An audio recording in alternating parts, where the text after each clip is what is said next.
આજ સંધ્યાએ તમે પણ થાકેલા છો અને હું પણ આજે થોડોક થાકના કારણે અને ઊંઘ પ્રોપર ન મળવાના કારણે થોડી મને એકાગ્રતાનો પ્રશ્ન છે આજ સંધ્યાએ. તો પણ પ્રભુ સર્વ નિર્બળતાઓ દૂર કરે અને એનું જે સ્વર્ગીય હેવનલી ટચ અથવા હેવનલી જે રાજ્યસન છે સ્વર્ગીય સિંહાસનના સ્પર્શમાં આપણને આજ સંધ્યાએ રાખે એવી મારી પણ પ્રભુને પ્રાર્થના છે.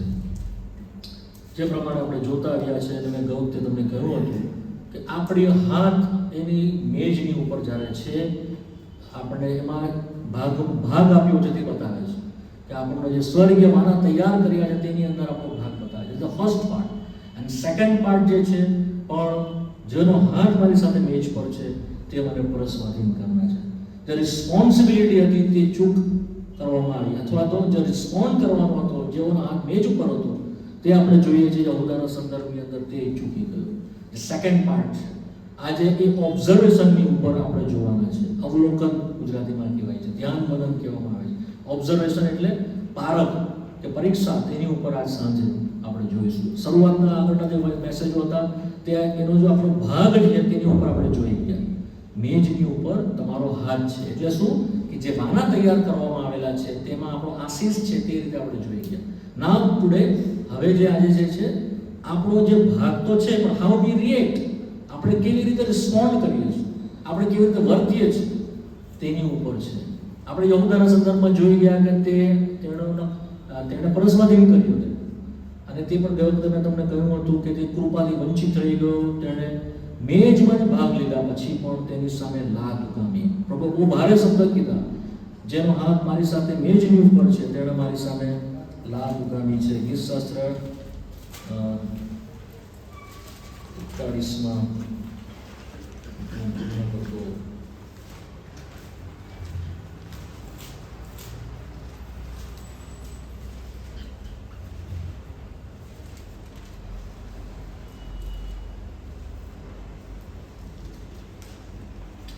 41 દિવસ વાંચો. આ મારો ખાસ મિત્ર જેનો મને ભરોસો હતો, જે મારી રોટલી ખાતો હતો, તેણે મારી સામે લાત ઉગામી છે. મારો ખાસ મિત્ર જેનો મને ભરોસો હતો. આ પ્રભુએ યહૂદાના સંદર્ભમાં કીધા, બહુ ભારે શબ્દ છે. જેનો મને ભરોસો હતો પણ તેણે શું કરી મારી સામે લાત ઉગામી. એ લાત, એ પગ જે એની પાછળ ચાલવા જોઈએ, હાથ મેજ પર હોવા પછી આપણો પગ રિસ્પોન્ડ શું કરવા જોઈએ, એના પગલામાં પાછળ ચાલવા જોઈએ, એના અધીન થવા જોઈએ. એના બદલે પગે એની સામે લાત ઉગામી. What that mean is he rebelled against the lord's table. શું કરી તેણે?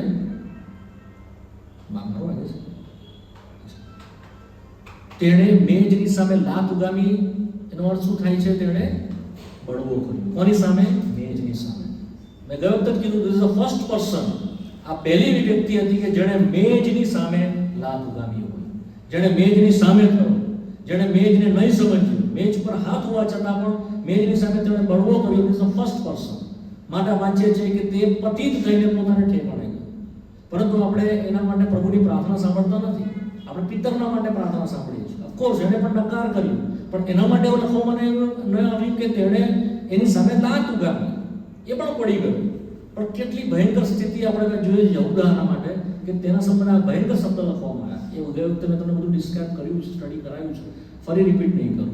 મારો કહેવાનો ઇન્ટેન્સ એ છે કે મેજની ઉપર આશીષના વાના છે પણ એ તમારા અને મારા માટે શ્રાપરૂપ બની શકે છે જો મેજ પર હાથ રહ્યા પછી આપણે મેજની સામે લાત ઉગામીએ, એની સામે થઈએ.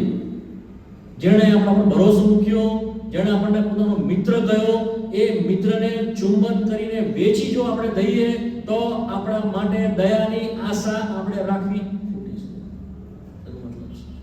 કદી પણ આપણે તેની સામે લાત ઉગામી શકતા નથી. બી રેડી, કેરફુલી અન્ડરસ્ટેન્ડ, બહુ ધ્યાનથી અને સમજો વાળો. આ વાત જો તમે ચૂકી જશો તો આપણને ખબર જ નહીં પડશે અને આપણું જીવન મેજ પર ભાગ લેતા હોવા છતાં પણ એની વિરુદ્ધનું જશે.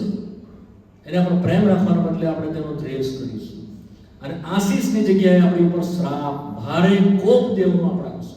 માટે પાઉલ યાદ કરાવતા કરંથીના 11 અધ્યાય લખે છે, આ વાત તેઓ લોકો જાણતા જ નહોતા. તેઓ આશીષ આશીષ આશીષ સમજતા હતા. મેજ પર હાથ છે, અમારો આશીષ છે. મેજ પર હાથ છે, અમારો હક છે. મેજ પર હાથ છે, આ તો અમારો અધિકાર છે. Of course it is our provision.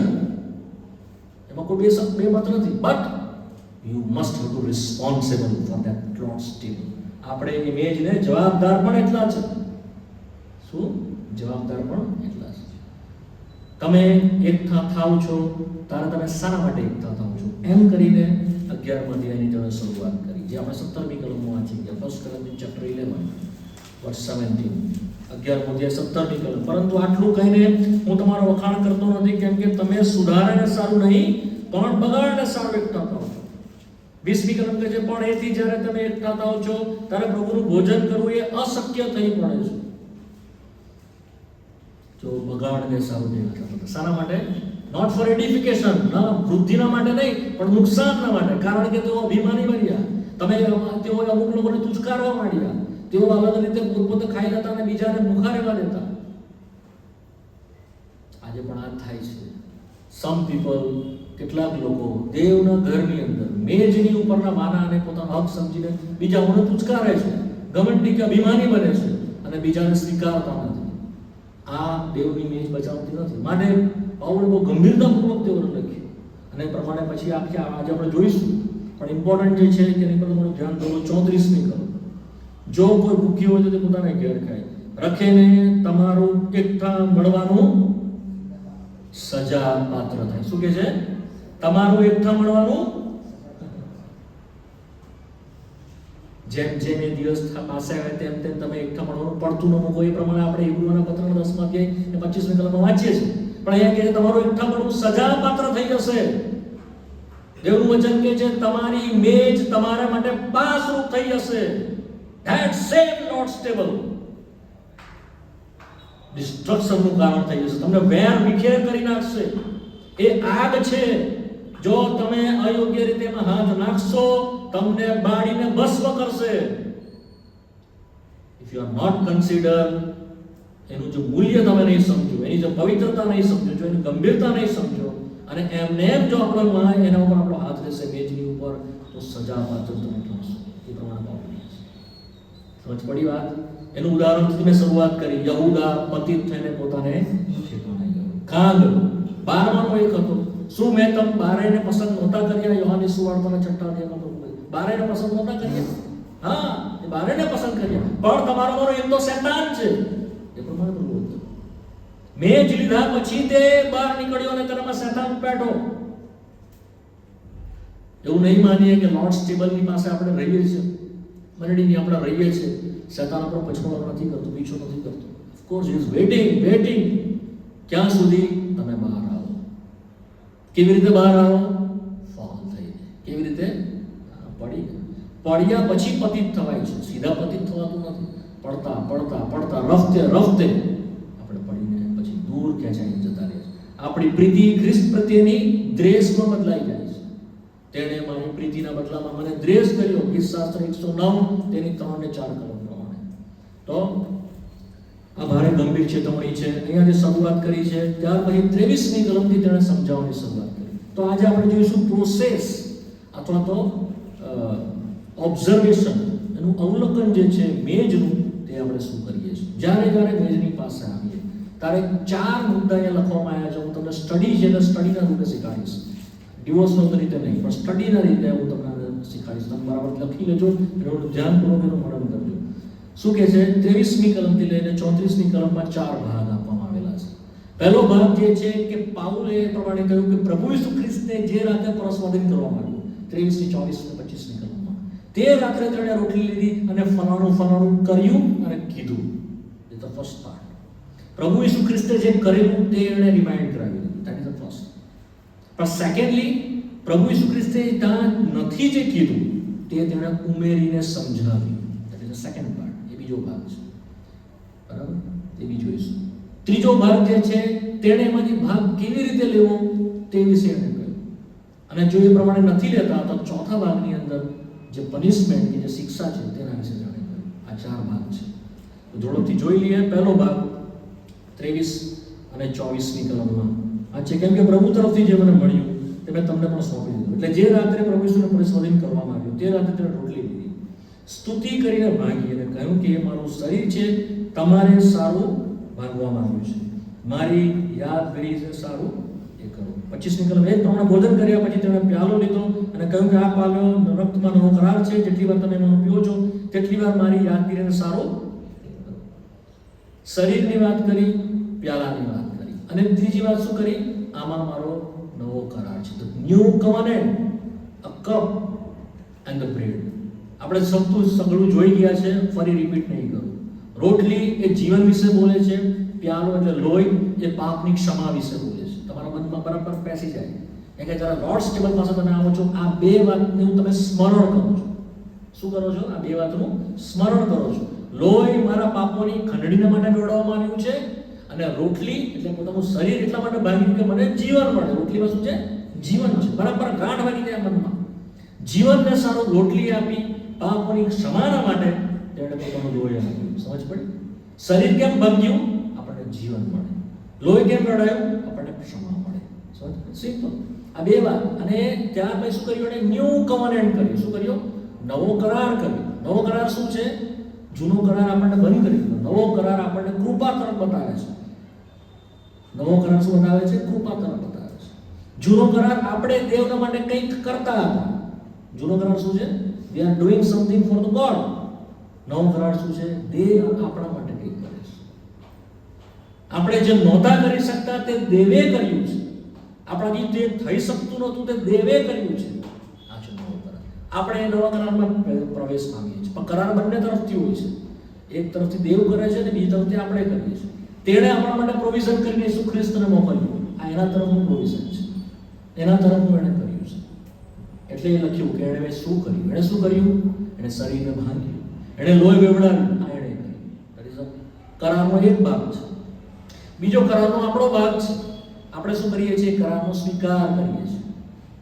આપણે એમ કહીએ છીએ કે અમારાથી પ્રભુ થઈ શકતું નહોતું, અમારાથી તમને નિયમ પાળી શકાતો નહોતા, અમારાથી પવિત્રતા થઈ શકતી નહોતી, અમારી પાસે શુદ્ધ જીવન નહોતું, અમારી પાસે સારું કરવા ચાહીએ તો પણ કરી શકતા નહોતા, અમારાથી ખોટું જ થતું હતું, અમે ભૂલ જ કરતા હતા, અમે તને ઓળખતા પણ નહોતા.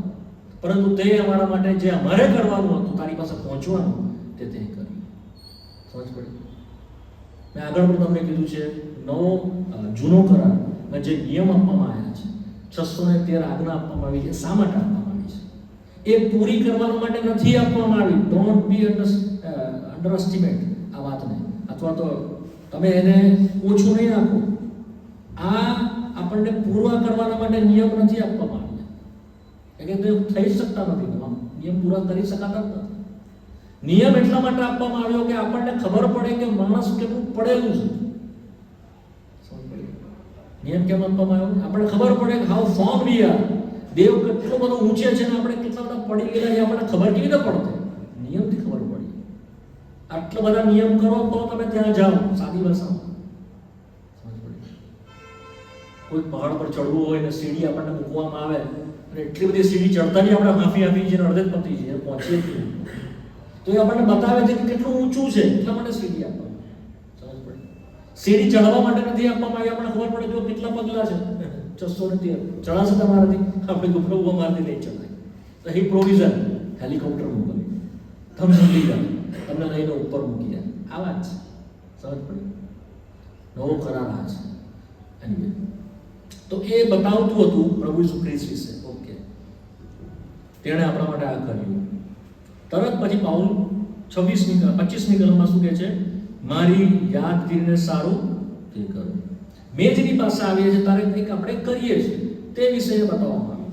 એણે શું કહ્યું? પ્રભુએ મારી યાદગીરીને સારું તમે કરો. મને યાદ કરતા કરતા એમાંથી ભાગો. એની ઈચ્છા હતી.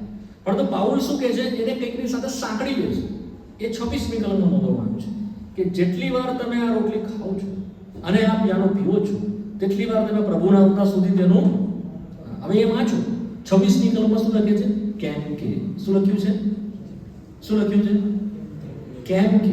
કેમ કે નો અર્થ શું થાય? ઉપરની સાથે એને કનેક્ટ કરે છે. 25મી કલમની સાથે એને જોડી દે છે.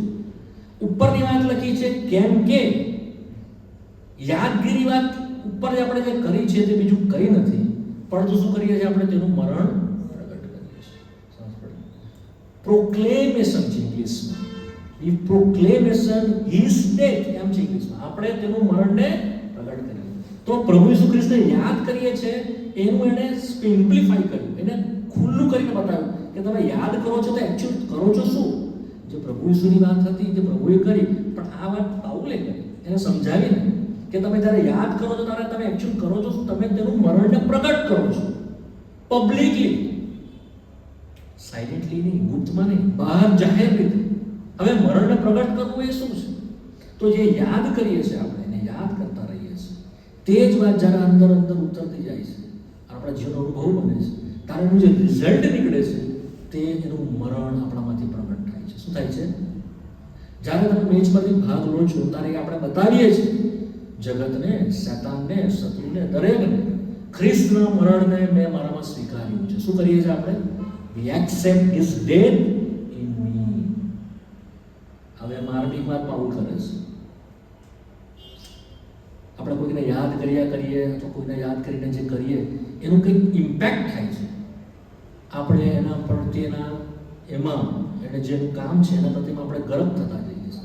એ જ રીતે બધા પાઉલ કહે છે તમે એનું મરણને શું કરો છો? પ્રગટ કરો છો. હવે વાંચીએ કેવી રીતે એનું મરણને પ્રગટ કરવામાં આવે છે. કરંથીના બીજા પત્રમાં બીજું કરંથી ધરો 5 અધ્યાય, બીજું કરંથી 5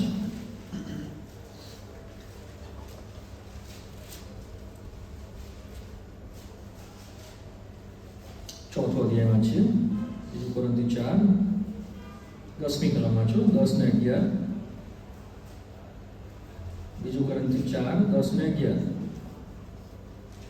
અમારા શરીરમાં ઈસુનું મરણ સદા ઉચકીને ફરીએ અમારા શરીરમાં ઈસુનું મરણ સદા ઊંચકીને ફરીએ છીએ, જેથી ઈસુનું જીવન પણ જેથી ઈસુનું જીવન અમારા શરીરમાં પ્રગટ કરવામાં આવે. હા એમ કે અમે જીવનારાઓ ઈસુની ખાતર નિત્ય મરણને સોંપાઈએ છીએ. મરણને સોંપાઈએ છીએ. અમે જીવનારા શું કરીએ છીએ? નિત્ય મરણને સોંપાઈએ છીએ. જેથી ઈસુના જીવનને પણ અમારા મર્ત્ય દેહમાં પ્રગટ કરવામાં આવે. ઈસુનું જીવન ક્યાં પ્રગટ કરવામાં આવે? અમારા મર્ત્ય દેહમાં પ્રગટ કરવામાં આવે. 12મી કલમ. જેથી અમારામાં મરણ અસર કરે છે, હા, પણ તમારામાં જીવન અસર કરે છે. જેથી અમારામાં મરણ અસર કરે છે અને તમારામાં શું કરે છે? અસર. ઈસુનું મરણ જે છે, જે વધસ્તંભ પર મરાયો, એ ખાલી આપણી કબૂલાત પૂરતું નથી, પણ એ આપણો અનુભવ બને છે. મેં તમને આ બધું ઘણું બધું શીખવાડ્યું છે લાસ્ટ બાઇબલ સ્ટડીની અંદર. ઈસુનું મરણ મારામાં અમલ થવું જોઈએ. હું એની સાથે મરણની સમાનતામાં એક થવું જોઈએ. રોમીયોનો પત્ર તેનો 6ઠો અધ્યાય તેની 6ઠી કલમ, પહેલા 4થી કલમ વાંચો. રોમી 6 અને 4. તે માટે આપણે બપ્તિસ્મા દ્વારા તેની સાથે મરણમાં દટાયા કે જેમ ખ્રિસ્તને બાપના મહિમાથી મુર્દામાંથી ઉઠાડવામાં આવ્યું, તેમજ આપણે પણ નવા જીવનમાં ચાલીએ. હા, તેની સાથે મરણમાં આપણે એક થયા છે તો શું થાય છે? આપણે તેની સાથે જીવનમાં પણ એક કરવામાં આવ્યા કે આપણે એમાં ચાલીએ. અચ્છા, 6ઠી કલમ. વળી એ જાણીએ છીએ કે આપણું જૂનું માણસ પણ તેની સાથે વધસ્તંભે તે માટે જણાયું કે પાપનું શરીર નિસ્તર થાય, એટલે કે હવે પછી આપણે પાપની ગુલામગીરીમાં રહીએ નહીં. પાપની ગુલામગીરીમાં રહીએ નહીં. 7મી કલમ. એમ કે જે મુઆ છે જે મોહ છે એ ન્યાયી ઠરીને એ ન્યાયી ઠરીને પાપથી મુક્ત ફ્રી ફ્રોમ સિન. જ્યાં સુધી ખ્રિસ્તનું મરણ આપણામાં કામ નહીં કરશે, આપણે પાપથી અલગ થઈ શકશું નહીં. આ વિશ્વાસથી બને છે. આ કેવી રીતે બને છે? ખ્રિસ્તનું મરણ મારામાં લેવા દ્વારા. મારું મરણ નહીં. સમજ પડી? માટે જ્યારે પાપ આવે છે ત્યારે આપણે એમ કહીએ છીએ પ્રભુ આ પાપ મને જીતી લેશે, આ પાપ મારા પર હાવી થઈ જશે, હું કેવી રીતે આમાં? પ્રભુ કહે છે તમે પોતાને મરેલા ગણો. શું કહે છે પ્રભુ? જેમ હું મરેલો છું તમે પણ મારામાં મરેલા છો. જે ઘડીએ આપણે મરણને અધીન થઈએ છીએ, એટલે પોતાને મરેલા ગણીએ છીએ, તે જ સમયે એ પાપ આપણી ઉપર જઈ પામતું નથી. દારૂનું વ્યસન દારૂડિયાને પીવડાય છે, મરેલા માણસને પીવડાવે નહીં. મરેલા માણસને કોઈ કેવી ઈચ્છા થાય? સિનેમા જોવાની, જુગાર રમવાની, છેતરપિંડી કરવાની, વિચાર કરવાની. Is dead. પાપના માટે, જગતના માટે શું થઈ ગયો છે? મરી ગયો છે. જીવે છે કોના માટે? તો આ મરણ પ્રગટ કરીએ છીએ ક્યાં ગાડી? જ્યારે મેજમાંથી ભાગ લઈએ છીએ ત્યારે. સમજ પડી? એ ક્યારે બને છે? એને યાદ કરવા દ્વારા. બરાબર? તો આ થાય છે, આ બે કામ થાય છે જ્યારે આપણે ભેગા મળીએ છીએ, યાદ કરીએ છીએ, યાદગીરી કરીએ છીએ અને મરણને પ્રગટ કરીએ છીએ. હવે વાંચો 27મી કલમ, પહેલું કલમ જે 11 27મી કલમ. ખ્યાલ આવ્યો કે તમે જે કીધું પહેલો ભાગની અંદર શું બને છે? ખ્રિસ્તના લોહી, એનું શરીર અને કરારને આપણે યાદ કરીએ છીએ. લખી લો ફરીને, ફરી તમને ભૂલ થઈ જશે. We are remembering his blood and his body which is broken for us and the new covenant. આ આપણે યાદ કરીએ છીએ. યાદ કરતા કરતા એનું મરણ આપણે પ્રગટ કરીએ છીએ. સમજ પડી? આ એક જ સમયે બે રીતે આપણામાંથી આ થાય છે. અચ્છા, હવે 27મી કલમ વાંચો. એ માટે જે કોઈ માણસ અયોગ્ય રીતે પ્રભુની રોટલી ખાશે કે તેમનો પ્યાલો પીશે તે પ્રભુના શરીરનો તથા રક્તનો અપરાધી થશે. અહીંયા ફરી વાંચો 27મી કલમનો પહેલો ભાગ, જેમ આગળ કહે છે એ માટે. શું લખે છે? એ આગલી કલમ સાથે જોડાયેલું છે. એ માટે એટલે જેનું મરણ પ્રગટ કરે છે, માટે જે કોઈ માણસ અયોગ્ય રીતે રોટલી ખાશે. This is the second part. અનવર્ધી અથવા તો અનવર્ધી મેનર, અયોગ્ય રીત. શું લખે છે? અયોગ્ય રીત. આ બીજું છે. એનો મતલબ શું થયો? યોગ્ય રીત કઈ છે? ઉપરની. એ માટે એ પ્રમાણે લખ્યું. શું કીધું પાઉલે? એ માટે. માટે મેજની પાસે જ્યારે આપણે આવીએ છીએ તો ભાગ કેવી રીતે લેવાનો છે? યોગ્ય રીતે. યોગ્ય રીત કઈ છે? એને યાદ કરીને મરણ પ્રગટ કરી. સિમ્પલ. સમજ પડી વાતમાં? મેજમાંથી ભાગ લેવાની યોગ્ય રીત શી છે? કેવી રીતે લેવાનો છે ભાગ? તેને યાદ કરીને અને તેને મરણ પ્રગટ કરી. જેઓ કદી જ નવો જન્મ પામ્યા નથી તેઓ યાદ કરી શકતા નથી, તેઓને સાથે સંબંધ જ નથી. વિશ્વાસીઓને આ ભાગ આપવામાં આવ્યો છે, પણ તો ઘણા બધા વિશ્વાસીઓને આ નિર્બળતા છે, તેઓ એને યાદ જ નથી કરતા. મેજ પાસે આવે છે એ લોહી, જે મૂલ્યવાન, અતિ મૂલ્યવાન લોહી એના દીકરાનું છે, જે વેવડાવીને આપણે પાપની માફી આપવામાં આવી છે, તેને આપણે હલકું ગણીએ છીએ. એ શરીર કે જે ભાંગવામાં આવ્યું છે તેની કિંમત આપણે ખબર નથી, એનું મૂલ્ય આપણે સમજતા. We are not remembering. આપણે યાદ કરતા નથી. જે મોટો નવો કરાર આપણને આપણા કસા પણ કર્યા વગર, ટચની આંગળી લગાડ્યા વગર તેણે કર્યો છે, તેનું પણ આપણે મૂલ્ય સમજતા. આપણો મેજ પર હાથ તો છે, but we are not considered. આપણે એનું ધ્યાન કરતા નથી, અવલોકન કરતા નથી, ઓબ્ઝર્વેશન કરતા નથી. ઓબ્ઝર્વેશન શું કરવાનું છે? તેના લોહીનું અને તેના શરીરનું અને જે નવો કરાર તેને કરીએ, યાદ કરીએ છીએ અને મરણ કરીએ. દેટ ઇઝ ધ યોગ્ય રીત. વર્ધી મેનર ઇંગ્લિશના પ્રમાણે છે. યોગ્ય લોકો નથી લખવામાં આવ્યું. યોગ્ય લોકો ભાગ લે, કોઈ યોગ્ય નથી. યોગ્ય રીતે ભાગ લેવાનો છે. શું કરવાનું છે? યોગ્ય રીત. ફોલો કરવાનું છે આપણે વર્ધી મેનર. એને બતાવી શું યોગ્ય રીત છે. અને જે લોકો યોગ્ય રીતે ભાગ લે છે તે શું થાય છે? તે રોટલી ખાશે, પ્યાલો પીશે, શરીરનો અને રક્તનો અપરાધી થશે. સમજી ગયા? શાના અપરાધી થશે આપણે? શરીરને નહીં સમજ્યા, રક્ત નહીં સમજ્યા. સમજ પડી? યોગ્ય રીત શું છે? What is the real manner? આપણે કન્સિડર કરવું પડશે. ઇંગ્લિશમાં જે પરસ્યુ શબ્દ છે, પરસ્યુ, ખાલી આપણે કોઈ વસ્તુ જોઈએ તો સાંભળ્યું, પણ સમજપૂર્વક આપણા અભ્યંતરમાં એનું બરાબર મૂલ્યાંકન એને ઉતરી જાય, એ શબ્દ છે. એનું મૂલ્ય આપણે સમજીએ. એ શરીર મારા માટે ભાંગવામાં આવ્યું છે, મને બરાબર મારા અંદરમાં રહે. એ લોહી મારા માટે ગવડાવવામાં આવ્યું છે, બરાબર મારામાં રહે. It is very precious, very very precious. તમારો હાજ મારી મેજ પર છે. જો આની પ્રેશિયસનેસ વિશે તમારે ફરી જાણવું હોય તો આગળની 9 બાઇબલ સ્ટડી એના ઉપર જ આપી છે. એનું મૂલ્ય આપણે જાણીએ, ત્યાર પછી મેં આ લીધી 10 બાઇબલ સ્ટડી કે હવે આપણે ઓબ્ઝર્વેશન કરવાનું છે. જે અયોગ્ય રીતે ભાગ લેશે તે આ બીજો ભાગ છે. ત્રીજો ભાગ શું છે? પણ દરેક માણસે પોતપોતાની અયોગ્ય રીતે ભાગ ન લઈએ માટે આપણે શું આપવામાં આવી છે? એક્ઝામિનેશન. ટેબલની પાસે આવીએ ત્યારે આપણે શું કહીએ છીએ? પરીક્ષા કરીએ છીએ. This is the third part. આ શું છે? ત્રીજો ભાગ છે. આજે આની ઉપર આપણે થોડી ઇમ્પોર્ટન્ટ છે, માટે બહુ બધી રેફરન્સીસ હું તમને આપીશ. તમે આને બરાબર લખતા રહેજો. બધું ડિટેલમાં નહીં સમજાવાય, બીકોઝ ધ ટાઈમ ઇઝ, સમય મારી પાસે એટલો નથી, બટ તમે એનું બરાબર લખી લેજો. ભવિષ્યમાં હું એના પર તમને ડિટેલમાં એક એક વસ્તુ સમજાવીશ. અત્યારે તો ફક્ત હું રેફરન્સીસ આપીને થોડુંક જ એનું બ્રીફ કરા. પરીક્ષા કરવા માટે, સી પરીક્ષા કરવાની છે તેના માટે. ટેબલ પર આવતા આપણને કહે છે તમે પોતાની પરીક્ષા કરો. ઘણા બધા શું કરે છે? બીજાની પરીક્ષા કરે છે. શું કરે છે? બીજાનો ન્યાય પણ કરી નાખે. પરીક્ષા બી નહીં, ન્યાય. ટેબલની પાસે કોણે પોતાની પરીક્ષા કરી છે. બાજુવાળી કેવી છે, બાજુવાળો કેવો છે, પેલો કેવો છે, પેલો પડોશી કેવો છે, પેલા સેવક કેવા છે, પેલા ટેબલ પાસે આવીને કોની વાત કરવાની છે? તો જ આપણું મરણ પ્રગટ થાય છે. મારું મરણ પ્રગટ થાય છે. એમ આઈ ડેડ ઓર નોટ? મરેલો કે નહીં મરેલો, એ આપણે એક્ઝામિન કરીએ છીએ. આ સાંજે જોઈશું કે કઈ બાબતને એક્ઝામિન કરવું આપણને કરવાનું કહે છે. એ એક્ઝામિન કરવાના માટે શું આપણે પાસે કોઈ જ્ઞાન છે? આપણી પાસે કઈ સમજણ છે? એવું વચન શું કહે છે? ગીતશાસ્ત્ર 19, ગીતશાસ્ત્ર 19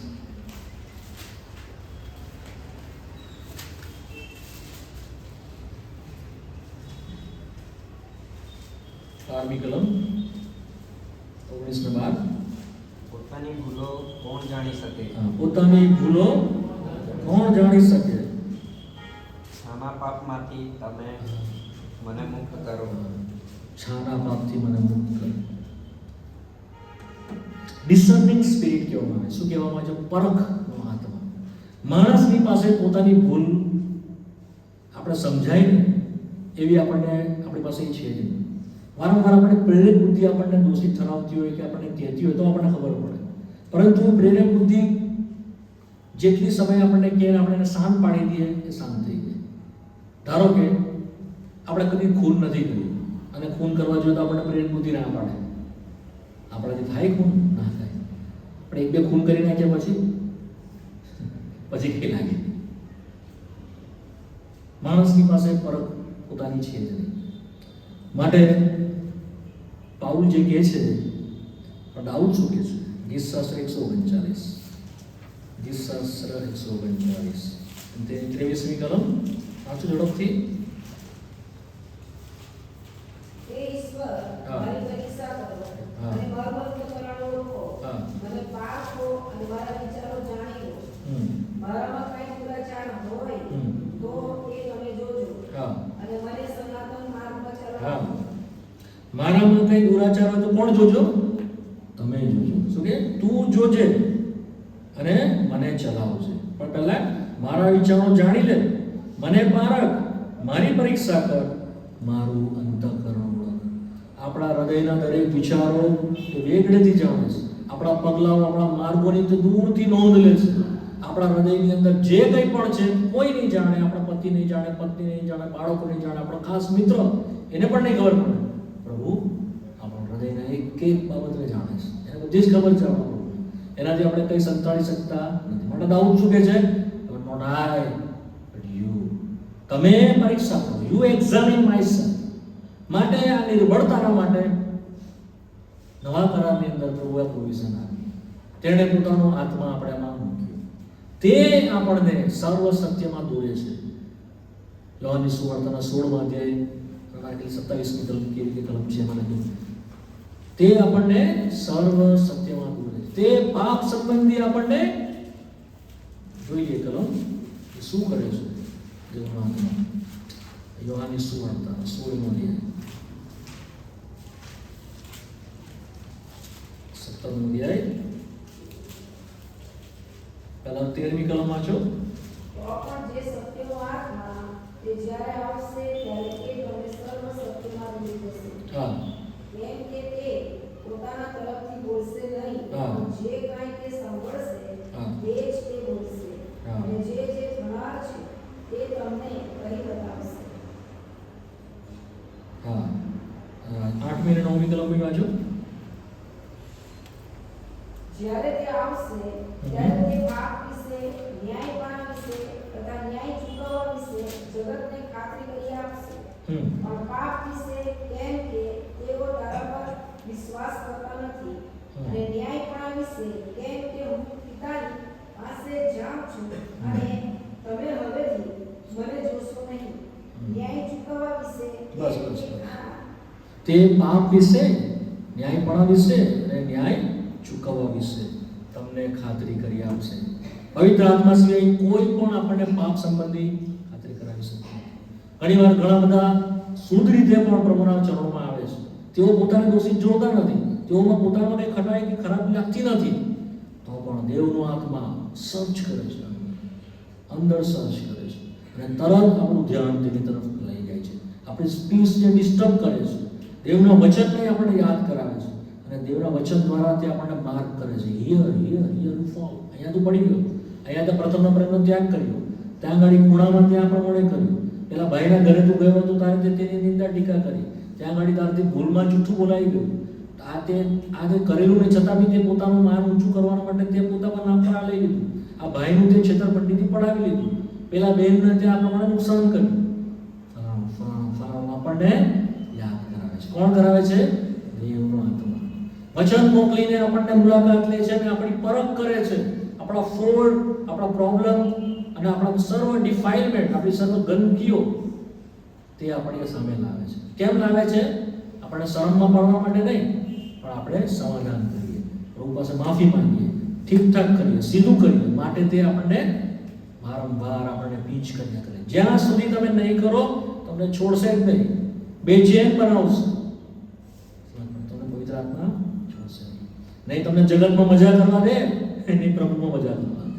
તમારી હાલત બંનેની વચ્ચે થઈ જશે. તમારી વિશ્વાસીની હાલત સૌથી કપોડીને ખરાબ છે, ખબર છે તમને? નહીં તમે જગતમાં મજા માણી શકશો, નહીં તમે પ્રભુમાં મજા માણી શકશો. વચ્ચે તમારે આવવું પડશે. બરાબર? કારણ કે છે તું તાળો બી નથી અને ઊંડો પણ નથી. કેવો છે? ઉફાળો છે. તાળો અથવા બેમાંથી એકમાં જ, બંનેમાં. તો પરીક્ષા શી કરવાની છે? ઝડપથી જોઈ લઈએ. સૌથી પહેલા જ્યારે વેચની પાસે આવીએ છીએ, એ ટેસ્ટ જે આપણી શરૂઆત હતી તેની આપણે સૌથી પહેલા ટેસ્ટ કરીએ. વોટ ઇઝ અવર શરૂઆત? What is our start? Our faith. શું? આપણો વિશ્વાસ. 2 Corinthians chapter 13, બીજું કરંથી તેનો 13મો અધ્યાય.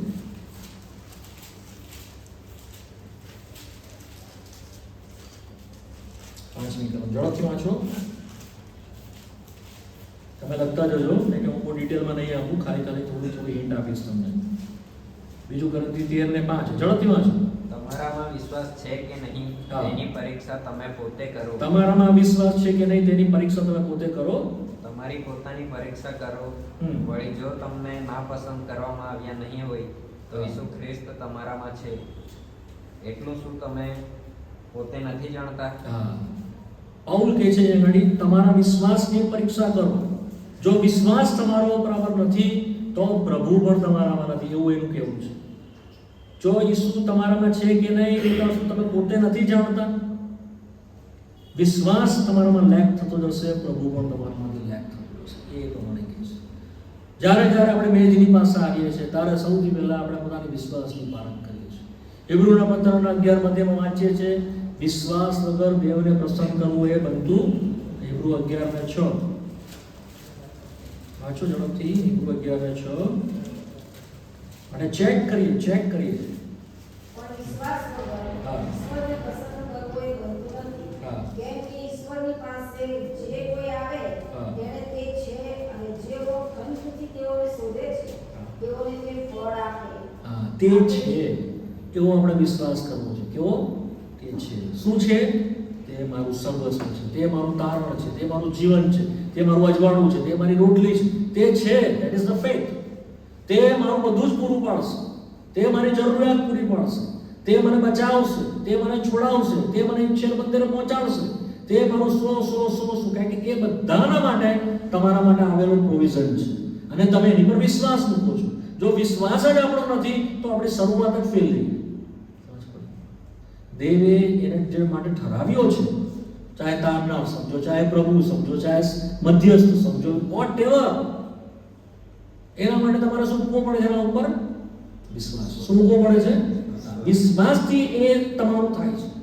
વિશ્વાસ તમારો નથી તો એ તમારું થતું જ નથી. તો એની પારખ તમે પોતે કરો, બીજાની નહીં, પોતાની. તમારો વિશ્વાસ છે કે નહીં? અને જો એ નથી તો શું પ્રભુ તમારામાં નથી, તમને પોતાને ખબર નથી પડતી? તો ધીસ ઇઝ ધ ફર્સ્ટ.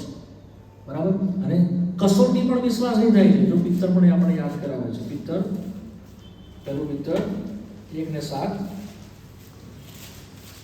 આપણે વિશ્વાસની પારખ થાય છે. જેથી તમારા વિશ્વાસની પરીક્ષા જે અગ્નિથી પરખાયેલા નાશવાન સોના કરતાં બહુ મૂલ્યવાન છે, તે ઈસુ ખ્રિસ્તના પ્રગટ થવાથી બધાએ સ્તુતિમાન તથા મહિમા યોગ્ય થાય. વિશ્વાસની પરીક્ષા જે અગ્નિથી પરખાયેલા નાશવંત સોના કરતાં બી, એ જેમ જેમ પરખાતો જશે વિશ્વાસ, તમે સોનાના જેવા ઉજ્જવળ ને કિંમતી ને મૂલ્યવાન થતા જશો. જો તમારો વિશ્વાસ પરખીને તમારું નિષ્ફળ જશો તો તમે લોખંડ અને શું કહેવાય તાંબુ અને પિત્તળ જેવા થતા જશો. પણ સોનું નહીં. મૂલ્યવાન સોનું કે જે સ્વર્ગીય સ્વભાવ વિશે બોલે છે દેવના, તે જ્યારે તમારામાં વધારે ને વધારે જોવા માટે તો તમારો વિશ્વાસ વધેલો હોય તો જ આપણામાં એ જોવા મળે, અધરવાઇઝ નહીં. પ્રકટીકરણ 2 પણ એક વચન વાંચીએ છીએ, તમે વાંચી લેજો 10મી કલમ. તારે જે સહન કરવું પડશે તેનાથી બીતું નહીં. જો તમારું પરીક્ષણ થાય માટે તમારા મને કેટલાય શૈતાન બંદીખાનામાં નાખવાનો છે, 10 દિવસ સુધી તમને વિપત્તિ પડશે, તો મરણ પર્યંત વિશ્વાસુ થઈ જાય. વિશ્વાસની પારખ થશે. શૈતાન તમને બંદીખાનામાં નાખશે, શૈતાન તમારું પરીક્ષણ કરશે, શૈતાન તમને અલગ અલગ રીતે ઘણી રીતે તમને એ કરશે. બટ તમારો વિશ્વાસ છે કે નહીં? વિશ્વાસ વગરનું જીવન કશું જ કામ નથી. માટે આપણને વિશ્વાસી કહેવામાં આવે છે. We are called believers. આપણે શું કહેવામાં આવે છે? વિશ્વાસી. પણ આપણને જોઈએ છે વિશ્વાસ વગર જ હોય છે. વિશ્વાસ હોતો જ નથી વિશ્વાસી. કોની પર વિશ્વાસ હોય? પોતાની ઉપર. હું કરીશ, મારાથી થશે, હું કરી લેવા. એને શું શબ્દ વાપરવામાં આવે છે? Self confidence. શું કહેવામાં આવે છે? સ્વ આત્મવિશ્વાસ, પોતામાં વિશ્વાસ. આપણાથી નહીં થાય, પ્રભુની થાય. તો આનો ચેક કરીએ 11 પાછા. બીજું છે સેપરેશન. શું છે? અલગતા. બીજું કોરિન્થી 6 અધ્યાય 17મી કલમ. આની પારખ આપણે કરવાની. જ્યારે વેજની પાસે આવે ત્યારે એની પારખ કરે. બીજું કોરિન્થી 6:17 વાંચો ઝડપથી. વાંચો બધે મારા ઘણું બધું લિસ્ટ નાખું છે. માટે તમે તેઓમાંથી નીકળી આવો, અલગ થાઓ, એમ પ્રભુ કહે છે. હા. મલિન વસ્તુના અડકુમાં, હા, એટલે હું તમારો અંગીકાર કરીશ. બસ મલિન વસ્તુમાં અડકુમાં. અહીંયા આગળ કે છે તમે તેઓમાં નીકળી આવો. ધેટ ઇઝ જેવો પ્રભુ પર વિશ્વાસ કરીએ છીએ, પ્રભુ આપણી પાસે અલગતાનું જીવન માંગે છે. મિક્સ પ્રભુ માંગતો નથી. જેવો મિશ્રણમાંથી છોડાવ્યા તરત તેઓને કહ્યું હવે કનાનની તરફ આગળ કૂચ કરો. જો કે અરણ્ય હતો પણ મિશ્રણ તો નહીં જ. જગતમાંથી આપણને ખેંચી કાઢવામાં આવેલા છે, જગતમાંથી આપણને બહાર કાઢવામાં આવેલા છે. મેજ પર જ્યારે આવીએ છીએ ત્યારે એ પારખ આપણે કરવાની છે. શી પારખ કરવાની છે? શું મારામાં જગત દેખાય છે? શું જગતનું આકર્ષણ મારામાં દેખાય છે? શું જગત મને હજુ પણ ખેંચે છે? શું હું જગતમાં આખું અઠવાડિયું રહું છું ને રવિવાર આવીને પ્રભુ કરું છું? હું કોના માટે છું? એ આપણે પારખ કરવાની છે. જગતની સાથે આપણો શું સંબંધ છે? જગતના માનવની સાથે આપણો શું સંબંધ છે? યોહાનનું પત્ર, પહેલો પત્ર, તેનો 2 અધ્યાય. ત્યાં આગળ કહે છે જગતમાં શું છે? પહેલું યોહાન 2:16મી કલમ. 15-16 વાંચો. જગત પર અથવા જગતના વાળા પર પ્રેમ ન રાખે. હા. જો કોઈ જગત પર પ્રેમ રાખે તો તેનામાં પિતાનો પ્રેમ નથી. કેમ કે જગતમાં જે સર્વ છે, એટલે દૈહિક વાસના તથા આંખોની લાલસા તથા જીવનનો અહંકાર, તે પિતાથી નથી પણ જગતથી છે. જગત તથા તેની લાલસા જતા રહે છે, પણ જે ઈશ્વરની ઈચ્છા પૂર્ણ કરે છે તે સદા રહે છે. જગતમાં શું છે? દૈહિક વાસના, આંખોની લાલસા અને જીવનનો અહંકાર. તે આપણને વારંવાર પાડે છે, તે આપણને વારંવાર બેકસ્લાઇડ કરી દે છે. એની ઉપરનો પ્રેમ જ આપણને દેવની પ્રીતિની તરફ આવતા અટકાવે છે અને મેજમાંથી ભાગ લેતા અટકાવે છે. સૌથી મોટું જોખમ જો કોઈ છે તો જગત છે. સેપરેટ થવું પડે એનાથી. એની સાથેની મિક્સ ચાલ આપણને મેજમાંથી ભાગ લેતા અટકાવીએ છીએ. તો જ્યારે મેજની પાસે આવીએ છીએ આપણે પારખ કરીએ છીએ. શું મારામાં એ દેહની વાસના અને મારું શરીરની વાસના પ્રમાણે હું ચાલું છું? શું મારી આંખોની લાલસા પ્રમાણે હું ચાલું છું? જે પ્રમાણે આદમ ચાલ્યો, હવા ચાલી, તેણે જોયું કે સુંદર છે ફળ, અને તેની તરફ ખેંચાઈને એ પડી ગયો. અને હવા અને આદમ બંને એને જે દેવની સંગત હતી, દેવની હાજરી હતી, તેનાથી તેઓ દૂર જતા રહેવું પડ્યું. જે પ્રોવિઝન હતો તેનાથી તેઓ દૂર જતા રહેવું. જગત એ આપણને અંદર કોણી ખાય છે. ઇસ્રાયેલ પ્રજા માટે કહેવામાં આવ્યું કે તેઓ મિસ્રમાંથી તો નીકળ્યા, પણ તેઓના હૃદયમાંથી મિસ્ર કદી જ ગયેલું નહીં. તેઓની લાલસા લસણ અને ડુંગળી માટે છેવટ સુધી રહી. તેઓની હાટલીઓને યાદ કરતા કે અમે ત્યાં બેસતા અને પેટ ધરાવતા હતા, નથી ખાતા, અને અહીંયા અરણ્યમાં અમને કંઈ મળતું નહોતું. જગત તેઓના મનમાંથી ગયું નહીં. આજના વિશ્વાસીઓની આ મુશ્કેલી છે. તેઓનું જગતનું આકર્ષણ એટલું બધું હોય છે કે પ્રભુનું આકર્ષણ તેઓને થતું નથી. મેજના જે બાના છે તે તેઓને એટલા મૂલ્યવાન લાગતા નથી. એનું કારણ શું છે? જગત બહુ મૂલ્યવાન લાગે છે. જગતનું ખેંચાણ બહુ દુઃખી છે. કોઈ એવું નહીં કહી શકે કે જગતનું ખેંચાણ નથી. આપણે જૂઠું. જગત ખેંચે છે, ચોક્કસ ખેંચે છે. શૈતાન જગતથી જ તમને મને એટ્રેક્ટ કરે છે.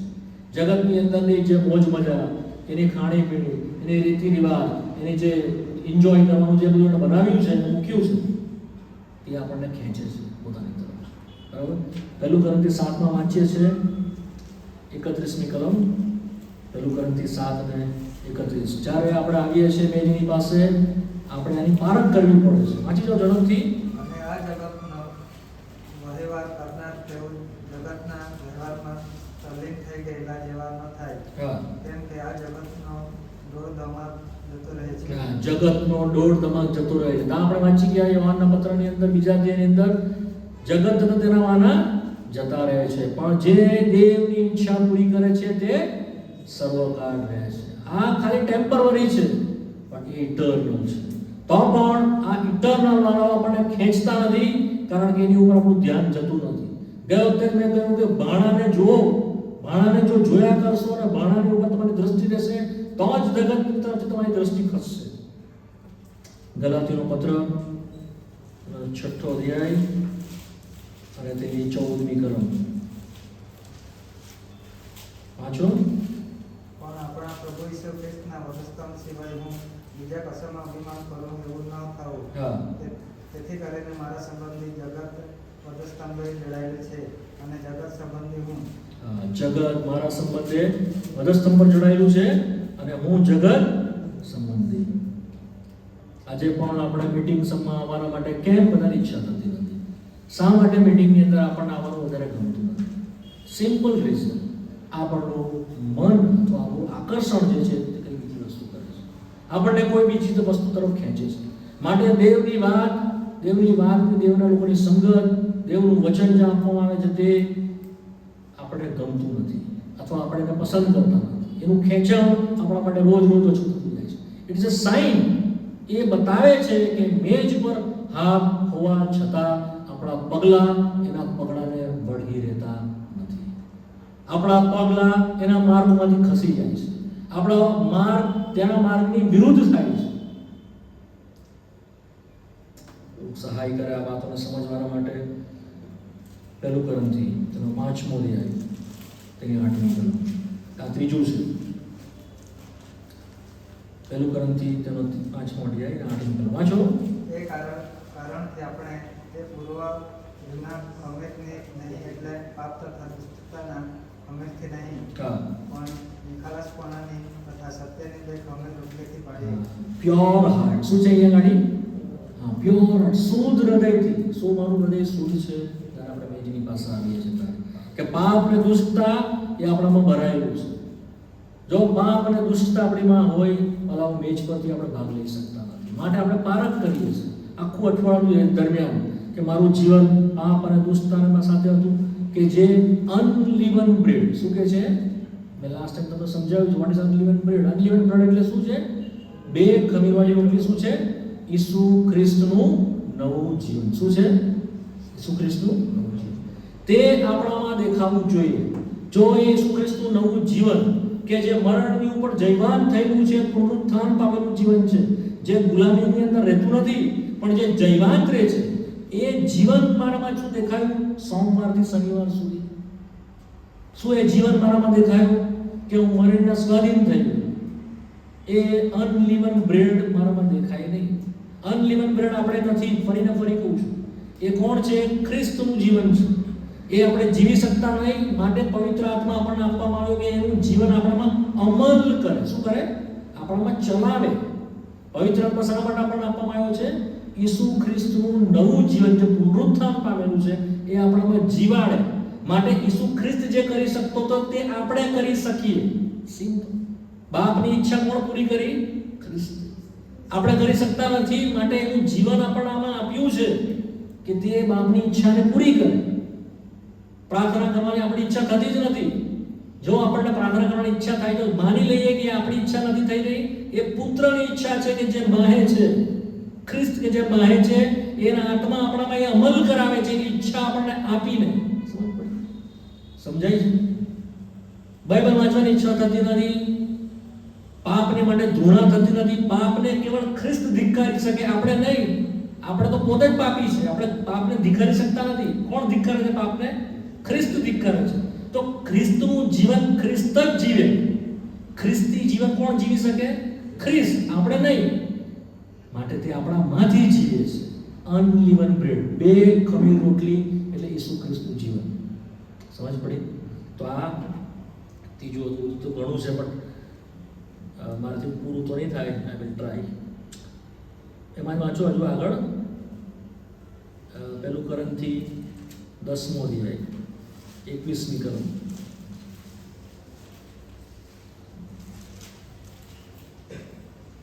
તમે પ્રભુના પ્યાલા સાથે દુઃખ વિચારશોનો પ્યાલો પી શકતા નથી. હા. તેમાં જ તમે પ્રભુની મેજની સાથે દુઃખ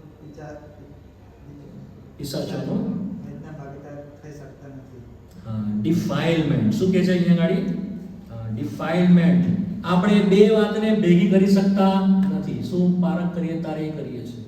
આખું અઠવાડિયું દરમિયાન આપણે કેવી મેજમાંથી ભાગ લીધો? જગતની મેજની સાથે પ્રભુની મેજ જૈસી નથી. પણ એ બીજો શબ્દ વાપરીએ છીએ ટેબલ ઓફ ડિમોન. શું કહે છે? શેતાનની મેજ છે. ઘણી બધી મંડળીઓની અંદર કોઈને ટીકા નિંદા નથી કરવા માંગતો, અજાણતા તેઓ અશુદ્ધતા અને શત્રુની મેજ લઈ રહ્યા છે. પ્રભુની મેજ નથી ત્યાં. કેમ પ્રભુની મેજ નથી? કેમ એવું કહું છું? કારણ કે તો પ્રેક્ટિસ જે કરી રહ્યા છે, ખ્રિસ્તના મરણ પ્રગટ થતું નથી, ખ્રિસ્તને યાદ કરવામાં આવતો નથી, પણ બીજી વાતો યાદ કરવામાં આવે છે અને એની પ્રેક્ટિસ કરવામાં આવે છે કે જે દેવના વચન પ્રમાણે નથી. તે કેની મેજ છે? Table of demon. શું છે? દુષ્ટતાની મેજ છે, શૈતાનની મેજ છે. અને તેમાં ભાગ લેવા દ્વારા આપણને ખબર પણ નથી કે આ પ્રેઝન્સ કોની છે, એનો માલિક કોણ છે. અને એમાં ભાગ લેતા લેતા લેતા લેતા ક્યારે આપણે ફોલ થાય છે અને સ્પિરિચ્યુઅલી આપણે ડિફાઇન થઈએ છીએ, આત્મિક રીતે આપણે અશુદ્ધ થઈએ છીએ. બીજી જે વાતો આપણના પ્રાણને બદલાને વળગે છે, પરંતુ જે દુષ્ટતાની મેજ જે છે, શૈતાનની મેજ છે, એ આપણા આત્માને અસર કરે છે. તો આ ત્રીજું હતું. બીજું છે, જોઈ લો, 6ઠ્ઠો અધ્યાય, પહેલા કરંથીના 6ઠ્ઠા અધ્યાયની અંદર 19મી કલમ, 18 ને 19મી કલમ ઝડપથી વાંચી જાઓ. વ્યભિચારીથી નાશો. હા. માણસે જે કંઈ બીજા પાપ કરે તે તેના શરીરની બહાર છે, પણ વ્યભિચારી પોતાના શરીરની વિરુદ્ધ પાપ કરે છે. તમારામાં જે પવિત્ર આત્મા છે, જે તમને દેવ પાસેથી મળેલો છે, તેનું મંદિર તમારું શરીર છે, એ તમે નથી જાણતા, હવે તમે પોતાના નથી. મૂલ્ય આપીને, જેમ કે મૂલ્ય આપીને તમને ખરીદવામાં આવ્યા હતા, તો તમારા શરીર વડે દેવને મહિમા આપો. આપણે આ પરીક્ષા કરીએ છીએ, આપણા શરીરથી પ્રભુને શું મહિમા આપ્યો કે આ શરીર પણ આપણે વ્યભિચારમાં અયોગ્ય રીતે બીજી જગ્યાએ એને બાંધ્યું. આજે બહુ દુઃખ સાથે કહેવું પડે છે, ઘણા બધા વિશ્વાસીઓ, ઘણા બધા પ્રભુના સેવક, ઘણા બધા દાસો, ઘણા બધા એલ્ડર અને રિસ્પોન્સિબલ પર્સન આ પાપોથી વંચિત નથી. આને એટલું લાઇટલી લેવામાં આવે છે, કેઝ્યુઅલી લેવામાં આવે છે, અને આ જ માનવો એ બીજી મેજની તરફ આપણને લઈ જાય છે. પ્રભુનું વચન શું કહે છે? જો બરાબર તમે વાંચશો ને તો 13મી કલમ વાંચો એટલે તમને બરાબર ખબર પડશે. 13મી કલમ, છઠ્ઠો અને 13મી કલમ. અન્ન પેટને સારું હા. અને પેટ અન્નને સારું છે, હા. પણ તે બંનેનો નાશ કરશે. હા. હવે શરીર વ્યભિચારને સારું હા. નથી, પણ પ્રભુને સારું છે. શરીર કોના માટે છે? કોના માટે છે શરીર? પ્રભુના માટે છે. શરીર વ્યભિચારને માટે નથી. કોના માટે છે? પ્રભુના માટે છે. આપણું શરીર જો ડિફાઇલ થતું જશે વાલાઓ, તમે એનો પ્રભુની સેવામાં ઉપયોગ નહીં જ કરી શકો. અને જો કરશો તો તમે મેજમાંથી ખોટી રીતે ભાગો છો. સમજ પડી? શરીર, મારા હાથ, મારા પગ, મારી જીભ, મારી આંખો, મારું મગજ, મારું જે બોડી પાર્ટ છે તે પણ ડિફાઇલ થવાનું નથી. ન કેવળ મારો પ્રાણ, ન કેવળ મારો આત્મા, પણ મારું શરીર પણ ડિફાઇલ કરવાનું નથી.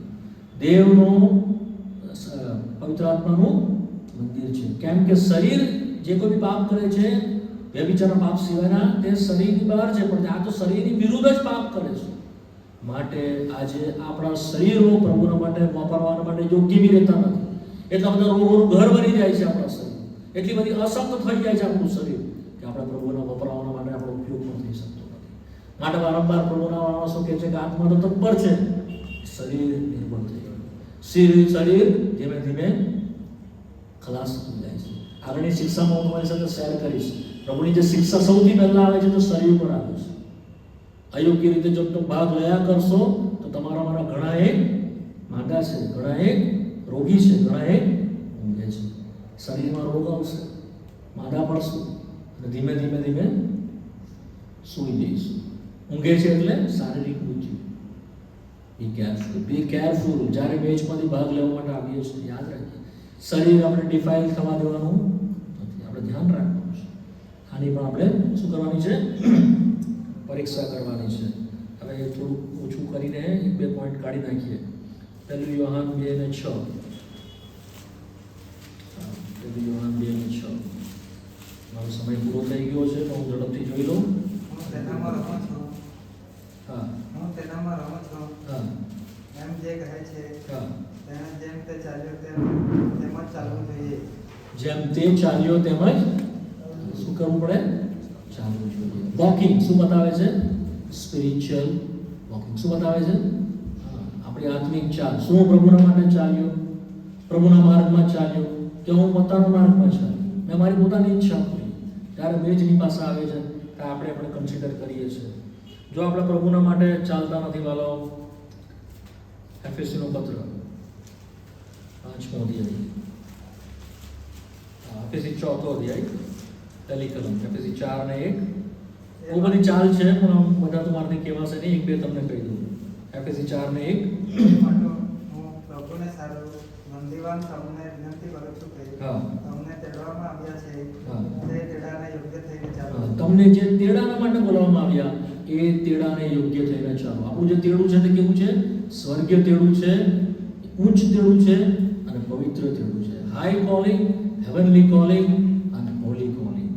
આ કોલિંગથી આપણને બોલાવ્યા છે, આ તેડાથી બોલાવ્યા છે. એ તેડાને અકોર્ડિંગ તમે ચાલો, એ તેડાને અનુસાર તમે ચાલો. આપણે જગતના માટે બોલાવ્યા નથી, માટે જગત પ્રમાણે ચાલી શકતા નથી. આપણા પગો, આપણા માર્ગો જે છે ખ્રિસ્તના પગલામાં જવું જોઈએ, ખ્રિસ્તના માર્ગમાં આપણે જવું જોઈએ. હજુ બહુ સરસ લખે છે. કલમ મને પડે તો વાંચું. પુસ્તક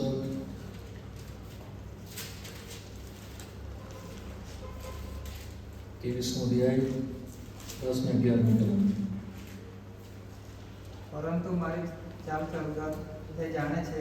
હા, મારી ચાલ ચલગત તે જાણે છે, મને તે પરખે છે. મને તે પારખશે, ત્યારે હું સોના જેવો નીકળીશ. સોના જેવો નીકળીશ. મારો પગ તેના પગલાને વળગી રહ્યો છે. મારા પગ તેના પગલાને વળગી રહ્યો છે. મેં તેનો માર્ગ મેં તેનો માર્ગ પકડી રાખ્યો છે. અને આડો અવળો ગયો હા, નથી. આડો અવળો ગયો નથી. બિલકુલ આમ તેમ નહીં, લેફ્ટ રાઈટ નહીં, બિલકુલ સામે. જો નીતિવચનમાં એક છે, નીતિવચન 4, નીતિવચન 4 26મી કલમ અને 27મી કલમ. વાંચો ઝડપથી. તારા પગોનો માર્ગ સપાટ નિયમ સર્વ રસ્તા નિયમસર થાય. જેમણે કે ડાબે હાથે મરડાઈને જતો જમણે કે ડાબે નહીં વળી જતો. દુષ્ટતાથી તારો પગ દૂર કર. દુષ્ટતાથી તારો પગ દૂર કર. પછી 25મી કલમ. તારી આંખો સામે નજરે સામે, બિલકુલ સામે જોવે. અને તારા પોપચા તારી આગળ સીધી નજર તારા પોપચા સીધે ખસવા જ નહીં દે આપણા પગોને અને આપણા આંખોને અને આપણી નજરને. એના માર્ગમાં બની રહીએ. પછી નમ્રતાની ચાલ છે, શુદ્ધતાની ચાલ છે, બહુ બધી ચાલ છે. મારો સમય નથી હું તમને કહું, પણ આપણી ચાલ કેવી હતી જ્યારે મેજની પાસે આવે ત્યારે આપણે પરીક્ષા કરવાની છે. આખું અઠવાડિયું દરમિયાન હું ક્યાં ચાલીને આવ્યો, હું શું કરીને આવ્યો. જ્યારે પિત્તરને પ્રભુએ કહ્યું ત્યારે પ્રભુએ એને કહ્યું કે તારા પગને મને ધોવાનું. એટલે કહ્યું પ્રભુ મને મારા પગ શું કામ ધોવે છે? જો હું તને ન ધોઉં તો તારે મારી સાથે કોઈ લાગભાગ નથી. આપણે પગ તે જોઈએ એટલા માટે કે જગતમાં આપણે ચાલવું પડે છે. આપણે મહેલા થઈએ છીએ, આપણે અશુદ્ધ થઈએ છીએ. જોવાથી, બોલવાથી, સાંભળવાથી આપણે અશુદ્ધ થઈએ છીએ. તો આપણને શુદ્ધ કરવાના માટે, આપણી ચાલ બરાબર કરવાના માટે આપણે મેજની પાસે આવીએ છીએ. બરાબર? તો આપણે એ વખતે બી ધ્યાન કરીએ છીએ. બીજું શું છે, આપણું જીવન વિશે આપણે ચેક કરીએ છીએ. બીજું કરંથી તેનો 5મો અધ્યાય. બીજું કરંથી 5મો અધ્યાય બંધ કરી દઈશું સર 1 મિનિટમાં. 57મી કલમ. માફ કરજો, 15મી કલમ વાંચો. બીજું કરંથી 5:15. અને જેવો જીવે છે જેવો જીવે છે તેઓ હવેથી પોતાના અર્થે નહીં, પોતાના અર્થે નહીં, પણ જે તેઓને વસ્તે મોહ તથા પાછો ઉઠ્યો તેના અર્થે જીવે. માટે તે સર્વને વસ્તે મોહ. પાછો ઉઠ્યો તેને અર્થે જીવે છે. આપણે કોના માટે જીવીએ છીએ? એના માટે. તો આપણે જ્યારે મેજની પાસે આવે ત્યારે એ પણ પરીક્ષા કરીએ છીએ કે હું કોના માટે જીવ્યો. આખું અઠવાડિયું દરમિયાન હું કોના માટે જીવ્યો. ન કેવળ ચાલ્યો કેવું, પણ કોના માટે જીવ્યો. ફિલિપી તેના પહેલા અધ્યાયની અંદર પાઉલ કહે છે મારે જીવવું તો એ ખ્રિસ્તને મરવું તે લાભ છે. વાંચો પહેલો અધ્યાય 21મી કલમ. વાંચો ફિલિપી 1:21. જેમ કે મને જીવવું તે ખ્રિસ્ત અને મરવું તે લાભ છે. જીવવું તે ખ્રિસ્તને મરવું તે. ગલાતી 2:20 અંદર કહે છે તેને મારામાં પ્રેમ રાખ્યો, મારા સૌ પોતાનું સમર્પણ. હવેથી તેના પરનું મારું જે જીવન છે તે વિશ્વાસથી છે. હવેથી હું નહીં પણ મારામાં ખ્રિસ્ત જીવે છે. Christ liveth in me. હું ખ્રિસ્તને માટે જીવું છું. ઈબ્રુ 10મો અધ્યાયમાં આવો. ઈબ્રુનું પત્ર 10મો અધ્યાય તેની 29મી કલમ. અહીંયા 10મું છે. તો જેણે દેવના પુત્રને પગ તળે સમજ્યો છે ને પરાગના જે રક્તથી પોતે પવિત્ર થયો હતો અને અશુદ્ધ ગણ્યું છે અને કૃપાના આત્માનું અપમાન કર્યું છે તે કેટલી બધી સફળ સજાને પાત્ર ગણાશે. હોલી થિંગ્સ શું કહે છે? પવિત્ર માનવ. આનીમાં આપણે પારખ કરીએ છીએ. જ્યારે મેજની પાસે આવીએ છીએ તો પવિત્ર બાબતોની આપણે પારખ કરીએ છીએ. શી પારખ કરીએ છીએ? પવિત્ર રક્તથી મને શુદ્ધ કરેલા છે. કૃપાનું આત્મા મારી પર મૂક્યું છે. શું હું એ શુદ્ધ રક્તનું મેં અપમાન કર્યું? શું એ રક્તનું મેં મૂલ્ય ઓછું જાણ્યું? એ રક્તની છાપ મારામાં હોવા છતાં પણ મેં દુષ્ટતા કરીને એ લોહીને મેં અશુદ્ધ ગણ્યું? શું કરારના જે પવિત્ર આત્મા, જે કરારનો આત્મા છે અને કૃપાનો આત્મા છે તેનું શું કર્યું છે? મેં અપમાન કર્યું. આ બધી આપણે પારખ કરીએ છીએ. હલાવો જે પ્રમાણે મેજ આપણે યાદ દેવડાવે છે તેનું લોહી અને તેની રોટલી, તે જ પ્રમાણે એનો પવિત્ર આત્મા જે કૃપાથી આપણને મળેલો છે એ આપણને એમને નથી મળ્યું. By grace. સૌથી મૂલ્યવાન વસ્તુ નવા જન્મ પામ્યા પછી માણસને મળેલી છે ને તે હોલી સ્પિરિટ છે, પવિત્ર આત્મા છે. Because he is not ordinary spirit, the spirit of God. દેવનો આત્મા છે.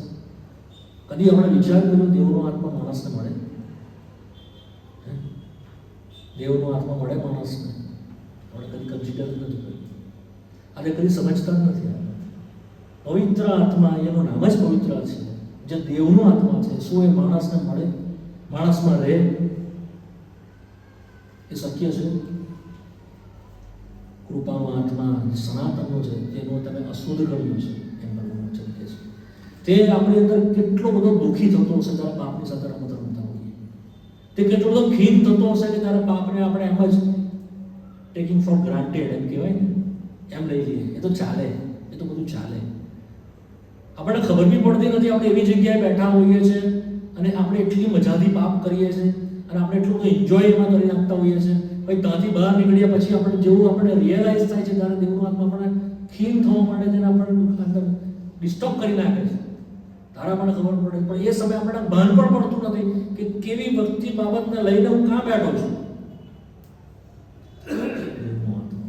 We never consider, શું કહે છે?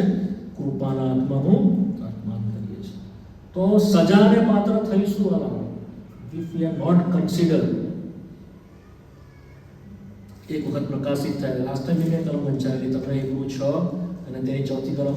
એક વખત પ્રકાશિત થયા, સ્વર્ગીયતાનો અનુભવ કર્યો, પવિત્ર આત્માના ભાગીદાર પણ થયા. 5મી કલમ, આવનાર યુગના પરાક્રમનો અનુભવ કર્યો, દેવના ઉત્તમ વચનોનો અનુભવ કર્યો. આ બધું આપણે મેજની પાસે આવ્યા તો શું આપણે એનું ધ્યાન કર્યું કે આ બધું મને મળ્યું છે છતાં હું કેવી રીતે ચાલ્યો, હું કેવી રીતે જીવ્યો, હું કોના માટે જીવ્યો, શું મેં ડિફાઇન કર્યું, શું મેં બીજી મેજમાં મેં મારો હાથ નાખ્યો, શું પવિત્ર મેજને મેં હલકું ગણ્યું, શું સેપરેશન મેં જીવનમાં ન રહ્યો, શું મેં વિશ્વાસ કરવામાં હું નિષ્ફળ ગયો, મેં મારા શરીરને ડિફાઇન કર્યું, મેં મારા પ્રાણને ડિફાઇન કર્યું, દેવના આત્માને મેં દુઃખી કર્યો અને મારો આત્મા કે જેને જીવાડવામાં આવ્યો છે તેને પણ મેં જોખમમાં મૂકી દીધું. કેવી રીતે? સ્પિરિચ્યુઅલ ડિફાઇલમેન્ટ, આત્મિક ડિફાઇલમેન્ટ છે. હું તમને એના વિશે અત્યારે નહીં કહું કે તમને સમજ નહીં પડશે. પવિત્ર આત્મા જ કેવળ આપણા આત્માને પ્રોટેક્ટ કરે છે ચારે બાજુથી. Carefully understand. જો તમે એને ખીન કર્યા કરશો અને દુઃખી કર્યા કરશો, એ પોતાનું જે પોર્શન છે છોડી દેશે. તે રહેશે તો અંદર જ, પણ તમે અધોગતિ સુધી પડીને યહૂદાને જેમ પતિત થઈ જશો. કેરફુલી, બહુ ધ્યાન રાખીએ. મેજની પાસે આવે છે, વધારે નહીં જાઉં, બધું હતું, સમય પૂરો થયો છે. આપણા અભિમાનની પારખ આપણે કરવાની. શું પ્રભુની આગળ અભિમાની છું? ઘણા બધા લોકો એવું માને છે કે નમ્રતા એ મોં પર દેખાય છે. નમ્રતા ક્યાં છે? અંદર. નમ્રતા એટલે શું? દેવની આગળ દેવ જે કંઈ કહે છે મારા સંબંધમાં તે માની લેવું, એ છે નમ્રતા. શું છે? રિયલ હમ્બલનેસ શું છે? દેવ મારા માટે જે કંઈ કહે છે તે હું માની લઉં, દલીલ નહીં કરું, સામે નહીં તો ગર્વિષ્ઠ ન થાઉં. એ નમ્રતા છે. અને નમ્રતાનું પરિણામ શું છે? કૃપા. શું છે નમ્રતાનું પરિણામ? નમ્ર જનો પર તે કૃપા રાખે છે. કોણ કહેશે કે નમ્ર છે? કે ખબર પડે નમ્ર છે? હું કહું કે હું નમ્ર છું તો નમ્ર છું. તમે કહો છો તો નમ્ર છું, નમ્ર છું. આશીષ કે હું તો બોલતો જ નથી, હું સૌથી નમ્ર છું. એ રીતે નમ્ર છે. આપણે પોતાને નમ્ર કહેવાથી નમ્ર થતા કોણ કે? દેવ કે તમે નમ્ર છો, કે તું નમ્ર છે, તો આપણે નમ્ર ઠરીએ છીએ. દેવ કેવી રીતે કે નમ્ર ઠરે છે? તમે નમ્ર છો કેવી રીતે કે? કૃપા આપીને. સમજ પડી? સિમ્પલ. કેવી રીતે કે? કૃપા આપીને. તો તમે જો કૃપા પામેલા છો તો સમજવાનું કે તમે દેવ દ્રષ્ટિમાં નમ્ર છો. જો કૃપા તમારાથી અટકી ગઈ, શું સમજવાનું? there is something problem. આપણે ઘમંડી બની ગયા છે. પ્રભુ શું કરશે? તે નમ્રજનો પર કૃપા રાખે છે, ગર્વિષ્ઠોની તે વિરુદ્ધ છે. તે નમ્રજનોની સાથે રહે છે, એની પ્રેઝન્સ આપે છે. એ આકાશોમાં બી રહે છે, ઈસાઈયા 66 પ્રમાણે, 57 યશાયા 66 પ્રમાણે અને 57 પ્રમાણે ઉચ્ચ અને ઉન્નત છે, પણ નમ્ર અને જે ભંગિત હૃદયનો છે તેની સાથે બેસે છે, એની હાજરી આપે છે. જો તમારે કે મારી સાથે એની હાજરી અનુભવો છો તો સમજો કે તમે નમ્ર છો. તમે એની હાજરી મિસ કરો છો, અભિમાની છો. એની કૃપા મિસ કરો છો, અભિમાની છો. કૃપા શામાં મિસ કરો છો? પરીક્ષામાં જઈ નથી પામી શકતા, કૃપા જતી રહી. યાદ રાખજો, ઘણી વખત આપણે છે બહુ સહેલાઈથી જઈ પામીએ. એ તમારાથી મારાથી નથી, એ અપાયેલી કૃપાથી છે. ઘણી વખત આટલું સહેલું થઈ ગયું મારા માટે. એ સહેલું કેમ થઈ ગયું? કૃપા છે. બધી વસ્તુમાં, કામકાજમાં સહેલું કેમ થઈ ગયું? કૃપા છે. અને તમને એવું લાગે ને કે કૃપા ઓછી થઈ ગઈ, બધી વસ્તુ અટકી રહ્યું છે, સમજવાનું we are proud. સમજી ગયા? સિમ્પલ. મેજની પાસે આવીએ છીએ ત્યારે આપણા અભિમાન વિશે આપણે ચેક કરીએ. અભિમાનના કારણે 11મો અધ્યાય લખવો પડ્યો એને. કારણ કે એણે શું કીધું? તમે અભિમાન 5મા અધ્યાયમાં કરંથીના 5મા અધ્યાયમાં કહે છે તમે અભિમાન કરો છો તો શોભતું નથી. ત્યાર પછી એને વાત શરૂ કરી. પ્રભુ આપણને કૃપા આપે. હવે આગળ નથી જવાના. આ બધી પારખ છે. શું છે આ બધી? અચ્છા, પારખ એટલા માટે કરવાની છે કે આપણે ઠીકઠાક કરીએ. સમજ પડી? પારખથી આપણે દોષિત ઠરીએ છીએ. આપણે પોતાને દોષિત ઠરાવીએ છીએ. પવિત્ર આત્મા આપણને બતાવે છે. પણ એનો મતલબ નથી કે આપણે મેજમાંથી ભાગ લીધા વગર જતા રહીએ. આપણે શું કરવાનું છે? ઠીકઠાક કરવાનું છે, માફી માંગવાની છે, સમાધાન કરવાનું છે, દયા માંગવાની છે કે જેથી માફ કરે, કૃપા માંગવાની છે જેથી આપણને ચલાવે.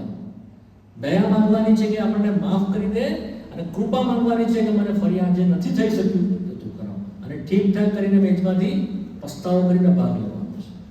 અને જો આપણે નથી એ પ્રમાણે કરી શકતા તો મેજથી દૂર રહેવાનું છે. એ સમય પૂરતું, હંમેશા માટે નહીં. પણ અયોગ્ય રીતે ભાગ લેવાનો નથી. અયોગ્ય રીતે મેં તમને કીધી. શું કીધી? પરીક્ષા વગરનું, યાદગીરી વગરનું, મરણ પ્રગટ થયા વગરનું. એ શું છે? અયોગ્ય રીત. પણ કેવી રીતે ભાગ લેવાનો છે? યોગ્ય રીત. યોગ્ય રીત શી છે? પરીક્ષા કરીને, યાદ કરીને, મરણ પ્રગટ કરીને. સમજ પડી કે નહીં પડી? નહીં સમજ પડી? યોગ્ય રીત, અયોગ્ય રીત. રિપીટ થશે, યુટ્યુબ પર જોઈ લો. તમારો સમય બચાવવા પ્રભુ સહાય કરે. ચોથો જે છે પનિશમેન્ટ. જો એ પ્રમાણે ભાગ લઈએ છીએ તો પ્રભુથી શિક્ષા પામીએ છીએ. આવતી વખતે પ્રભુની ઈચ્છામાં જોઈશું. અને મહત્વની વાત, શરીરનો ભેદ એ પણ પ્રભુની ઈચ્છા છે તો આવતા વખતે જોઈશું. વેરી વેરી મિસ્ટેરિયસ છે આ વાત. મેં તમને કીધું તો હું છેલ્લે તમને કહીશ તો તમારાથી અવાય તમે આવજો. આવતા ગુરુવારે તો નહીં, પણ એના પછી શરીરનો ભેદની ઉપર આપણે પ્રભુની ઈચ્છામાં જોઈશું. પ્રાર્થના કરો.